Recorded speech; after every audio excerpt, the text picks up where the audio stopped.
Hello everyone, blessed teacher people में आप सभी का स्वागत है। आज हम डिस्कस करने जा रहे हैं एनवीएस यानी नवोदय स्कूलों में हम कैसे अप्लाई कर सकते हैं। लास्ट जो मेरी वीडियो थी उसमें हमने D+B की डिस्कशन किया था कि प्लस एलिजिबिलिटी क्राइटेरिया क्या होता है, इसके साथ ही हमारी क्वालिफिकेशन क्या होती है। तो इन सबको ही ध्यान में रखते हुए आज हम डिस्कस करने जा रहे हैं एनवीएस। जो अपकमिंग एग्जाम आ रहे हैं उनके बारे में हर एक टॉपिक क्लियर करेंगे। एलिजिबिलिटी क्राइटेरिया क्या होता है हमारा, इसके साथ ही साथ हमारी जो क्वालिफिकेशन है वो क्या चाहिए, सीटेट पास होना चाहिए नहीं होना चाहिए, जिनका है वो अप्लाई कर सकते नहीं कर सकते। साथ ही साथ हम सिलेबस डिस्कस करेंगे, कितनी एज लिमिट चाहिए, इसमें सिलेबस में हमारे कौन कौन से पैटर्न हमें कितने कितने पढ़ने हैं, कितना टाइम पीरियड देना है, इसके सारे में डिस्कस करेंगे। अब फर्स्ट टाइम जो दे रहे हैं उनके लिए क्या करना चाहिए, तो इसके बारे में भी डिस्कस करेंगे। अगर फिर सो दैट अगर चैनल पे फर्स्ट टाइम है तो चैनल को लाइक शेयर सब्सक्राइब करना ना भूलिए। स्टार्ट करते हैं विदाउट टाइम ना वेस्ट करते हुए। सबसे पहले हम डिस्कस करते हैं कि नोटिफिकेशन। देखिए नोटिफिकेशन की बात करें तो हमारा जो नोटिफिकेशन हम डिस्कस करेंगे एक एक करके। नोटिफिकेशन कह रहे थे कि 15 यानी कि 15 जुलाई को आने की संभावना अभी ऐसी कोई इंफॉर्मेशन अभी और आगे नहीं आई है, जबकि मैंने इनकी जो एनवीएस की वेबसाइट है वहाँ पे चेक किया है तो अभी कोई और नोटिफिकेशन अभी तक नहीं आया। जो कह रहे थे कि ट्रांसफर जो एलडीसी वाले हैं, जो जिन बच्चों के जो नॉन टीचिंग और टीचिंग के एग्जाम के होंगे उसके बिहाफ में बता रही हूँ। अब इसमें जो एग्जाम होता है अब इसके सबसे पहले एक एक चीज़ पॉइंट्स क्लियर करते हैं ताकि आपको पता चल सके नवोदय स्कूल में नवोदय जो बच्चे एनवीएस का जो पेपर देते हैं वो कौन कौन सी पोस्ट के लिए निकलती है, किस किस पोस्ट के लिए अप्लाई कर सकते हैं।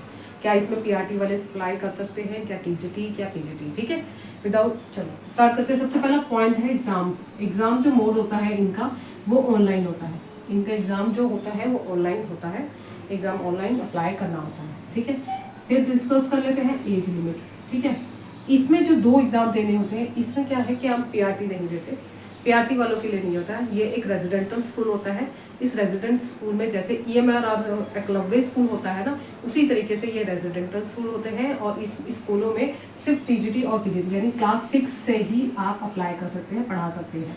पीआरटी के लिए यहाँ पे कोई वैकेंसी नहीं है। ठीक है, PRT is not vacancy, no vacancy this post. ठीक है, एनवीएस। फर्स्ट ऑफ ऑल सबसे पहले है एज लिमिट। टीजीटी की जो एज लिमिट होती है वो 35 ईयर्स है।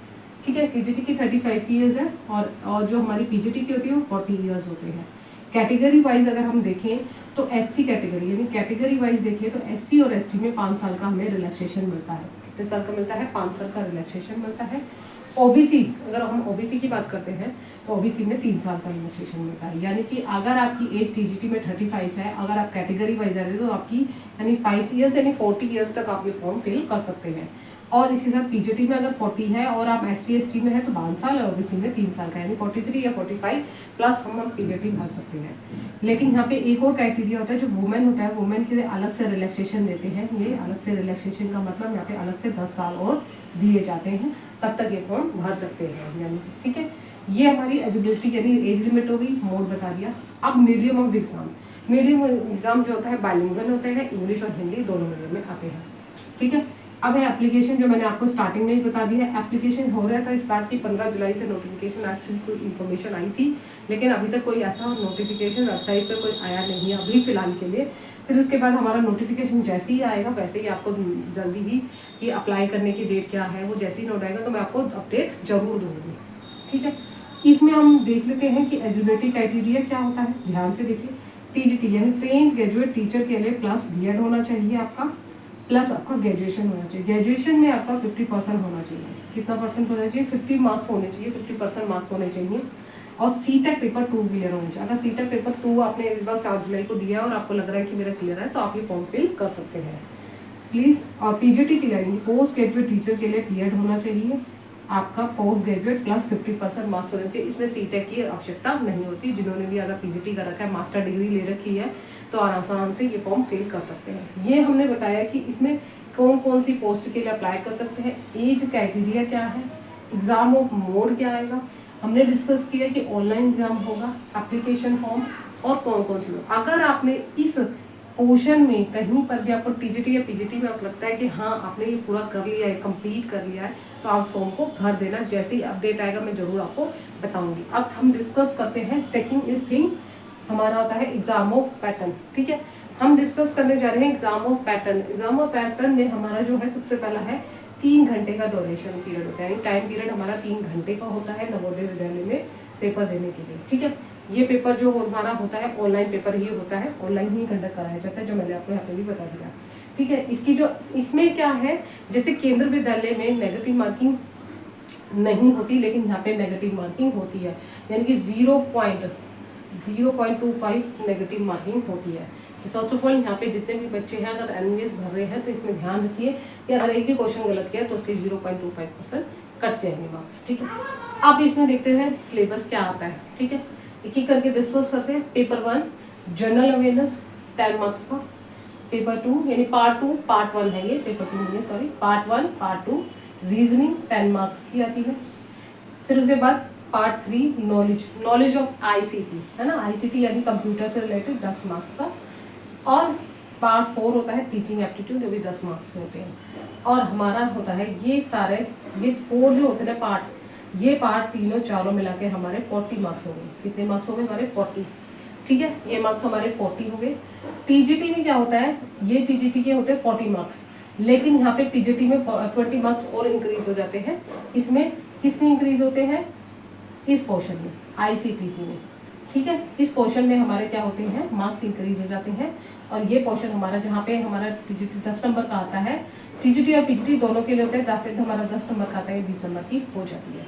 ठीक है, ये सिर्फ ध्यान रखना है कि पीजीटी वालों के लिए 20 नंबर का होता है, और सॉरी टीजीटी वालों के लिए भी 10 नंबर का ही होता है, लेकिन पीजीटी वालों के लिए 20 नंबर का हो जाता है। ठीक है, उसके बाद हमारा आ जाता है पार्ट 5। पार्ट में सब्जेक्ट नॉलेज होती है। जैसे अगर हम सपोज टीजीटी की बात करें तो इसमें 80 मार्क्स का आपका आता है सब्जेक्ट नॉलेज, आपका क्रिटिकल और creativity teaching plus NEP plus case study based और एक्सपेरिमेंटल क्वेश्चन। तो ये सारे क्वेश्चन आपसे पूछे जाते हैं इसमें 80 मार्क्स में। ये टॉपिक है जो आपको इस टीजीटी एग्जाम के लिए या इस पीजीटी एग्जाम के लिए पूछे जाते हैं। अब यहाँ पे जो टीजीटी है वो टोटल मार्क्स हो गए 120 मार्क्स, जो हमारा क्वालिफाइड मार्क्स होते हैं, जिसमें हमें 5 को गेन करना होता है। उसके बाद हमारा जो पीजीटी का होता है, पीजीटी मार्क्स 130 मार्क्स का हो गया। टोटल मिला के जो 5 सब्जेक्ट है, आपको जो 5 पार्ट बताया ये। फिर इसके अलावा एक पार्ट छठा होता है, जो इसको हमें सबसे पहले क्वालिफाई करना होता है। क्वालिफाई करने के लिए हम इससे डिस्कस करते हैं टीजीटी और टीजीटी के लिए। लैंग्वेज टेस्ट कॉम्पिटेंसी होता है, यानी लैंग्वेज एक टेस्ट दिया जाता है जिसमें सब्जेक्ट हमारे आते हैं टीजीटी के, हिंदी 10 मार्क्स की, इंग्लिश हमारी 10 मार्क्स की, रीजनिंग सब्जेक्ट होता है 10 मार्क्स का। तो ये तीनों में मिला के 30 मार्क्स होते हैं। 30 मार्क्स में से हमारे 40% मार्क्स हमें गेन करना होता है मिनिमम।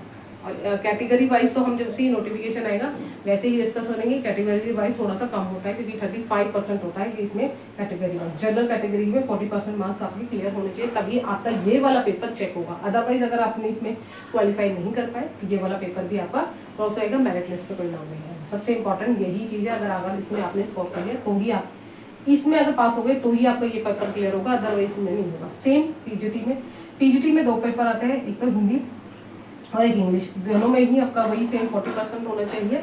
और इसका जो क्राइटेरिया है, इसका टोटल मार्क्स हो गए 150 मार्क्स हो गए, इसके भी 150, लेकिन यहाँ पे 120 होते हैं और इसके 130, क्योंकि यहाँ पे 10 मार्क्स की एक्स्ट्रा हमारी आईसीटी पूछ लेते हैं या कभी रीजनिंग पूछ लेते हैं। ये तो एक सिलेबस जनरल तरह है, जो करंट का सिलेबस जो आएगा एनवीएस का जब नोटिफिकेशन आएगा तो उसमें हम जो प्रीवियस जो हुए थे पेपर, उसके बिहाफ पर मैं आपको ये सारी चीज़ें डिटेल में आपको बता रही हूँ। जैसे ही नोटिफिकेशन आएगा हम डिटेल में और बात करेंगे कि इसमें हमें क्या क्या करना चाहिए। 10 नंबर में जीके बहुत होती है, जीके में हमें हिस्ट्री पढ़नी है, ज्योग्राफी पढ़नी है, सिविक्स पढ़नी है, उसके अलावा हमारे पॉलिटिकल साइंस है, इकोनॉमिक्स है। तो ये सारी चीज़ें इतनी 10 नंबर के लिए है, तो हमें किस तरीके से इसकी चीज़ों को तैयारी करनी है। ठीक है, ये डिस्कस कर लिया हमने, सिलेबस डिस्कस किया हमने, एलिजिबिलिटी क्राइटेरिया डिस्कस किया हमने, एज डिस्कस की।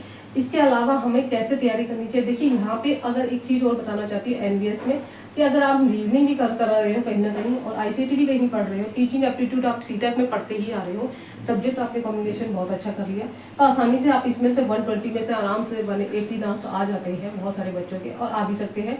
सपोज आपने रेगुलर पढ़ाई करी है तो कहीं पर भी आपने गैप नहीं दिया, क्योंकि बहुत सारे बच्चे क्या होते हैं कि हाउस वाइफ होती है, 1 या 2 साल का गैप दे देती है, नहीं मिलता उनको टाइम, तो उनके लिए ज़्यादा जरूरी होती है, क्योंकि उनको नॉलेज देने के लिए बात कि इस टाइम क्या क्या सिलेबस में है और क्या क्या हमें पढ़ना है और क्या क्या हमारे से पूछा जा रहा है। तो ये इंपॉर्टेंट पॉइंट्स है जिसमें डिस्कस करिए। उसके बाद हमारा ये जो लैंग्वेज है ये बाइलिंगुअल बता दिया, इंग्लिश हिंदी दोनों में आएगा।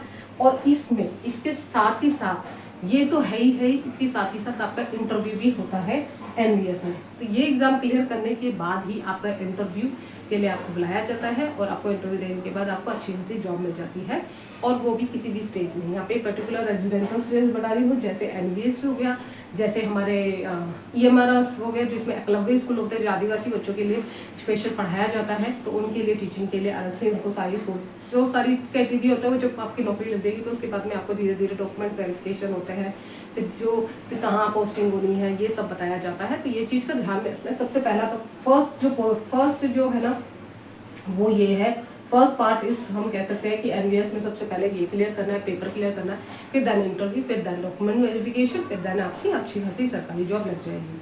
इसके अलावा एनवीएस में तैयारी के लिए अगर मैं देखूं तो एनवीएस में ऑलमोस्ट आपका सब्जेक्ट कुछ भी नहीं है। अगर हम देखें जनरल नॉलेज ले तो आपका सिर्फ सब्जेक्ट है जो 80 मार्क्स का है, जिसमें से कुछ तो टीचिंग सब्जेक्ट ही होंगे जो आप सीटेक में पढ़ रहे हो, बीएड में पढ़ रहे हो, तो वो आपकी कहीं ना कहीं इसमें हेल्प मिलेगी। हम सब्जेक्ट नॉलेज वाली टीचिंग एप्टीट्यूड आप पढ़ते ही आ रहे हो, सीटेक में अब तक पढ़ रहे हो, सारी चीज़ें इसी में से पूछी जाती है, ठीक है। इसमें सिर्फ एक मेन हो गया कंप्यूटर, मैथ्स तो आ ही नहीं रहा इसमें, तो ये बहुत ईजी है। आप कभी जैसे ही नोटिफिकेशन आएगा इनकी वेबसाइट पर मैं आपको जरूर बताऊंगी इसको फॉर्म को फिल कैसे करना है, किस तरीके से हमें ध्यान रखना है, किन बातों का ध्यान रखना है, ठीक है। आज की वीडियो को ज़्यादा लंबा ना करते हुए अगर इसके अलावा आपको कोई भी डाउट्स लगता है तो मुझे कमेंट्स बॉक्स में कमेंट्स कीजिए। अब जो नेक्स्ट वीडियो आएगी उसमें हमें देखना है सीटेक वाले जो एग्जाम दे चुके हैं अभी 7 जुलाई को, उन 7 जुलाई में आपको क्या करना है कि अपकमिंग वैकेंसी आ रही है उसमें हमें कौन कौन सी आ रही है वो सारे हम डिस्कस करेंगे नेक्स्ट वीडियो में। अगर इससे रिलेटेड आपको लगता है कि हाँ मुझे कुछ समझ नहीं आ रहा, मुझे तैयारी कैसे करनी है, टाइम टेबल शेड्यूल करना है, कैसे लेना है, कौन कौन सी बुक्स पढ़नी है, हमारे पास है कौन सी बुक्स, वो सारे डिस्कस करेंगे हम अलग से। आज की वीडियो में इतना ही। Thank you so much, have a nice